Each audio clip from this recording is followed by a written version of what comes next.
I'm Shanaz Ayub and I'm on the hunt for the best halal food up and down the country. Well, I'm back at Dishoom where the very brilliant Chef Naveed is whipping up a biryani made with jackfruit.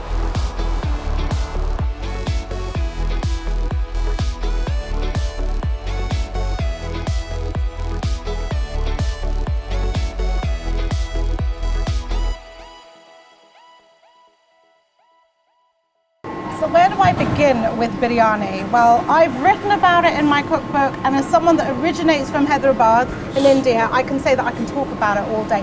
Because Naveed, we do make the best biryani, don't we? Again, you started this again. It is not true. Well, my wife is Hyderabadi, by the way, so I have huge respect for the Hyderabadi cuisine. And by the way, you do make good biryani. We make the best! The best biryani, I think it is highly contestable. There are so many variations of this bit. A really good biryani which comes from North, again Lucknow. They make the best biryanis.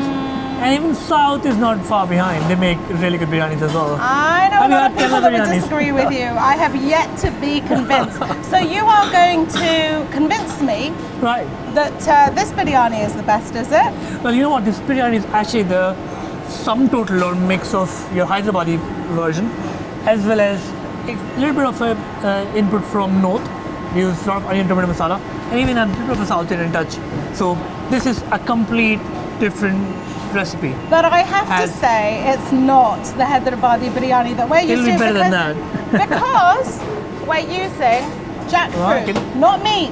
Jackfruit. But this is a really good vegetarian substitution for meat, isn't it? It is. You know, if you look at the texture, it emulates chicken. And you know what? We've had a lot of confusion when we introduced this dish. We actually did it as a Diwali special, and everyone just fell in love with it. We said, why don't we just make this a permanent Dishoom dish? And in the beginning of this dish, when we started doing this, it used to come back from the tables, especially for the vegetarian guests, saying that, oh, it's chicken in it. Chicken. And actually, just eating it, it does give you that almost... umami. We start with nice raw jackfruit. What you need is a tender jackfruit for this. That's right. A green one. And you cut it in nice, manageable small dices.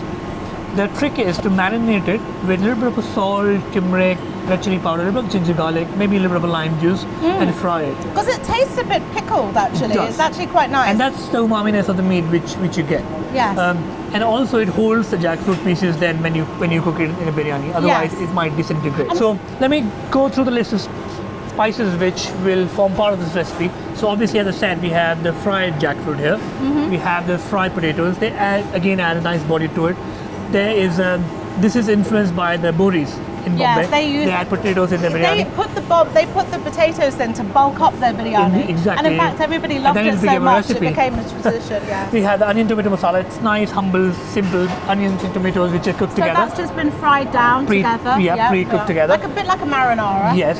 We have the yogurt, salt, garam masala, chili powder, ginger juliennes. We have the cumin powder, fried onions, cream, fresh mint, coriander, chilies, and we have lime right behind Lime's that there. Here? Yeah. Yes. We have the cream and the butter here. All right, what we will do is clarified butter. We will mix it together. Oh, you're going to put your saffron in there. Not a bad idea, but not at this stage. This goes on the stove for it to melt together. So I'll leave it on the hot plate and I'll come back. Right, so let's mix it all together. So what we'll do is we'll start with yogurt.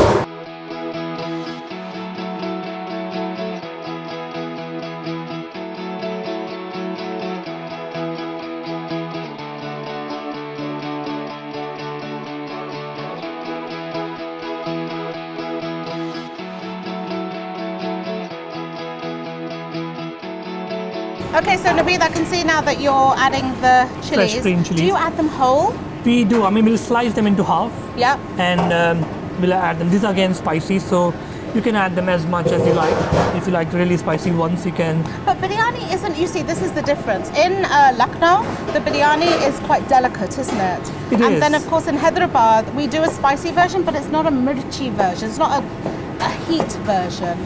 In terms of chili. Even in Hyderabad, you add a lot of fresh green chilies. So it is, I would say it's a very spicy biryani, but it is spicier than the Avdi version of it, I must say. Everything is roughly chopped. This is the thing about biryani, it can be quite rustic, can't it? It doesn't have to be precise, it doesn't have to be cut in a particular way. Right, I mean, the only thing I would say you need to be careful with is the cooking of rice. Yeah, Because that's really important. Other than that, flavoring, I must say, I think you can add your own touch. Like this biryani is not a very authentic Hyderabadi recipe, Yeah. but inspired by that, it has a little bit of a touch from, as I said, south of India as well as from north. So it's kind of a mix of all of that.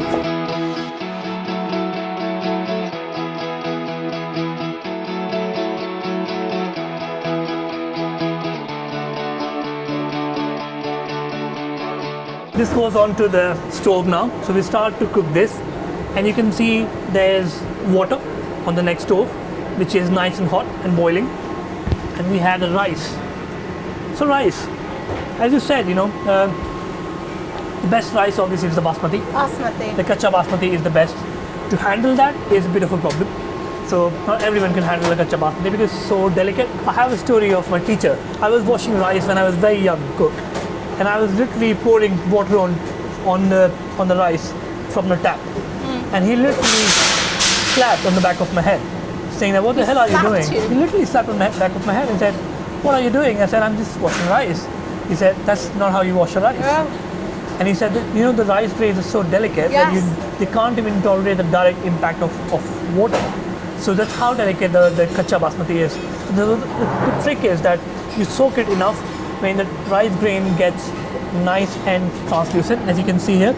And So if that assists with the cooking as well, because It does. obviously if you've soaked it, it then will take much shorter Yes, duration in the water, absolutely, because absolutely. water is where the rice is in danger. Yeah. Because you have to stir it constantly. It is Yeah. stirred. It is with other rice grains. It's rubbed together. There's friction there. So you need to make sure it stays in water for as short a duration as possibly Well, can. we're only really washing the rice in water in order to remove the outside starch. That's correct. That's all we're doing, because the starchiness just gives that Reduce goofiness that to as it, well. so we're reducing that. What we'll do is we'll add salt to the water. A lot of salt going in here. The Okay. reason is that this salt will stay in the water, but you need the rice to be nice and salty. Right, so it is ready. We'll add the rice.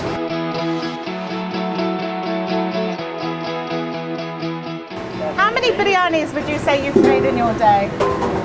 Well, every day in Dishoom, we serve more than 3,000 portions of biryani. 3,000 in a That's day? about 25,000 portions a week. Hang on. 3,000 a day? In all Dishooms, we serve about 3,000 biryanis every day. Oh my It's a lot of days. That's a lot of biryani you're making. So now when you stir it, you need to be very gentle. What you want is the rice to come back to the boiling point and start to gently roll the rice. So until that happens, you need to help the rice, because you don't want the rice to settle down, because you Yes. want each grain to be exposed to the water. So you need to very gently stir it. So you need to give rice about 5 to 7 minutes. You can see the water has started to now roll. So I'm stirring it less. You can see the grains changing. Start to get a bit longer. If you hold the grain between your two fingers, you'll be able to test it. So you see, it's still firm enough. Yeah. So it needs a little bit more time. So Navid, what's next? You're going to be So taking the rice is ready now. Yeah. We are taking the rice and we will layer the jackfruit mix. And as we said, the rice is... You now see take the one. rice grain. That You see that? is... It breaks in your hand yeah. now. That's al dente.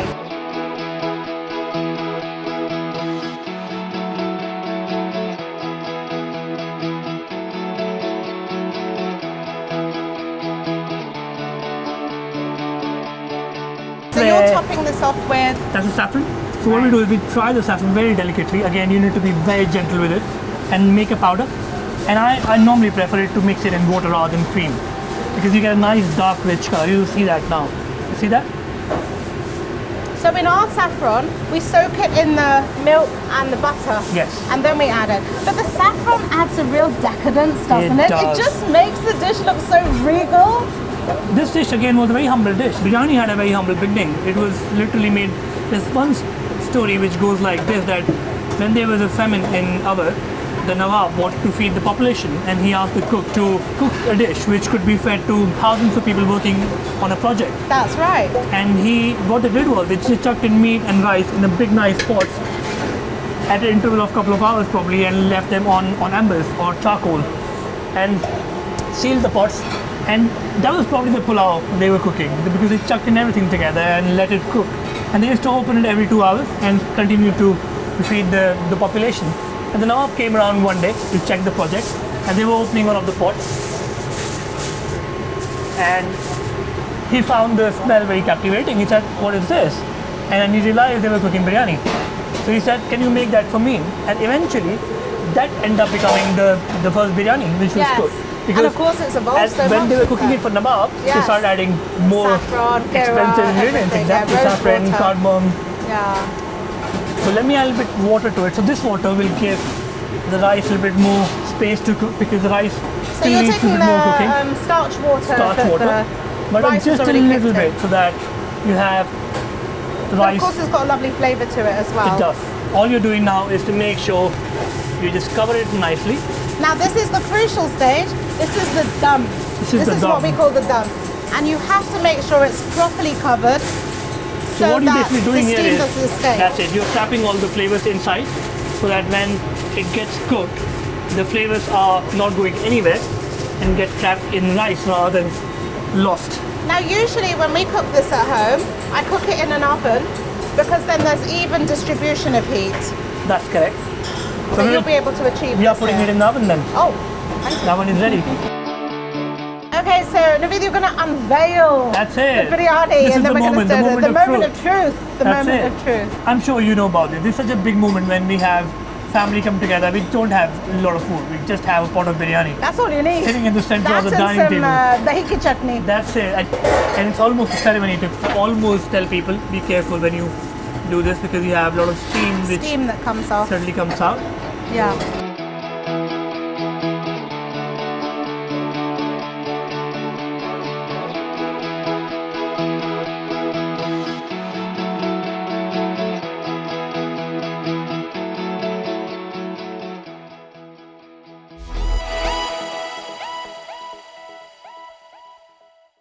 So in terms of ambience, this King's Cross Dishoom is the third, and in my view, the best looking. It's set in a magnificent Victorian warehouse over 3 stories, with its sepia prints, whirling fans, and it's trying to create this 1930s Bombay feel.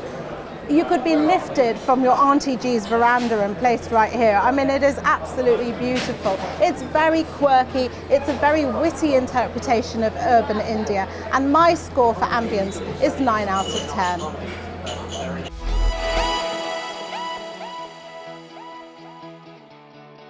This is that part of the show that I have to say, my favourite. This is what makes my job all worthwhile. We're starting off with the nahari that you've made. That's it. And we've got all the condiments here as well. So we've got mint, crispy onions, julienne, ginger, chilies, coriander, lemon, and nihari. I'm going to let you do the honours. Well, I will serve you. I love when the meat just falls off the bone. Our nahari, I have to say, is slightly more watery than this usually. It's more like what we'd call a shorba. It's a very liquidy stew, that's right. I love a good nihari. I think this is one meal which is, it doesn't need any other accompaniments. It's a full meal. You slightly disappointed me there by adding cutlery to your dish. There's only one way to eat this. Right. It's getting your hands dirty. I'm completely overwhelmed. It's absolutely delicious. It's, I mean, the depth of flavour that you've got here. As I said, this isn't something that you can cook in a hurry. You need a lot of patience for it. And that's what we've had the luxury of today, time. And what we've ended up with is a delicious dish. You've got the depth of the actual nahari itself. You've got the crunchiness in texture of the onions on top, the freshness of the ginger, the pudina, the mint that we've got there as well, and the coriander that beautifully complements the actual curry itself, I have to say. And the meat is just falling off the bone. This is melt in your mouth.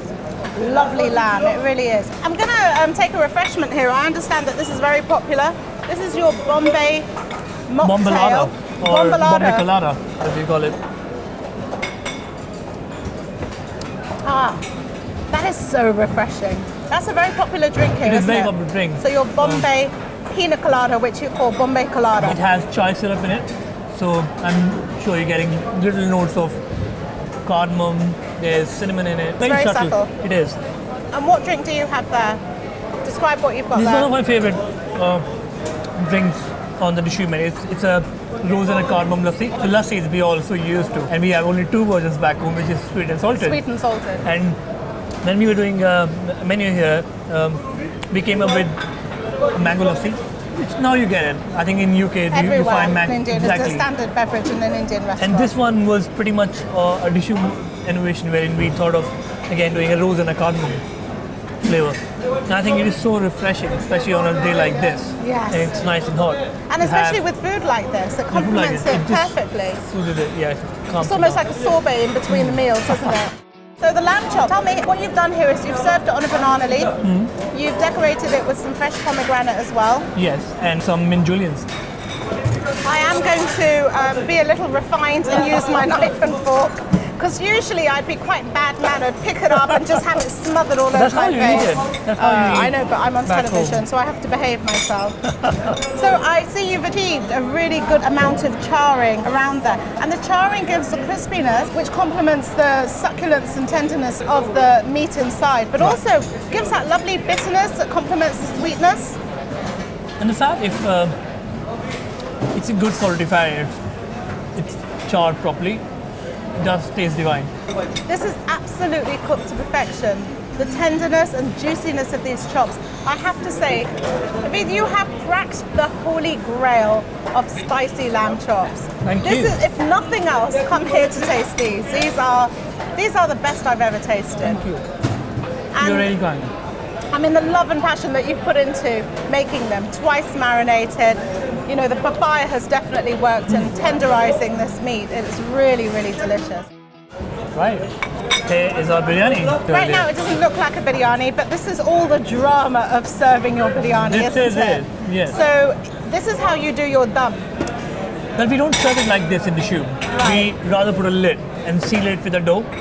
But classically, this is how biryani is served with the parda, Yes. as they call it.